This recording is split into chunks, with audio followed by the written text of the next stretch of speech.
तुटलेल्या संसाराला 17 ठिगळं लावण्याची कामं केली आहेत.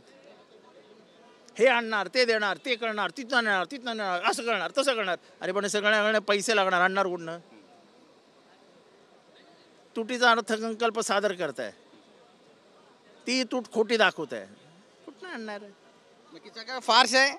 हां, ते फार्स दिसलं ना. संभाजी महाराज की जय. संभाजी महाराजांबद्दल जे काही लिहिलं आहे मराठी साहित्यामध्ये, त्याचा उद्या निषेध करून ते महाराष्ट्राच्या साहित्य क्षेत्रात काढून टाका अशी मागणी करण्याची हिंमत अजितदादा दाखवणार काय? अशा घोषणा द्यायला खूप सोपे असतात. संभाजी महाराज की जय. राजसन्यास आहे ना, नाटक कादंबरी काढून टाका ना. हिंमत असेल तर बोला त्याच्यावर. नक्कीच जो थोर पुरुषांचा अपमान होतोय, साहित्यिकांचा अपमान होतोय, कोरटकरवर बोला, सोलापूरकरवर बोला, त्याच्यावर काय बोलणार नाहीत.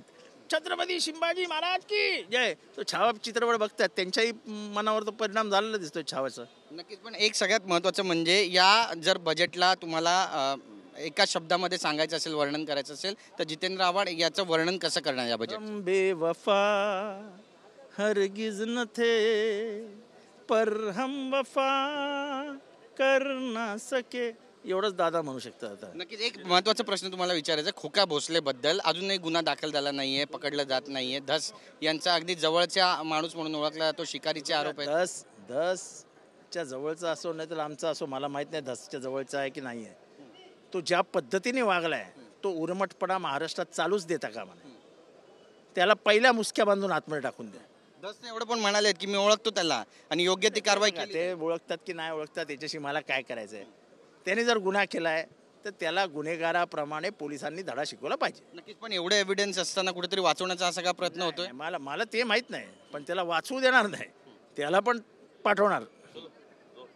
बातचीत केल्याबद्दल camera person Yogesh Guravsa, Girish Gaikwad, TV9 Marathi, Mumbai.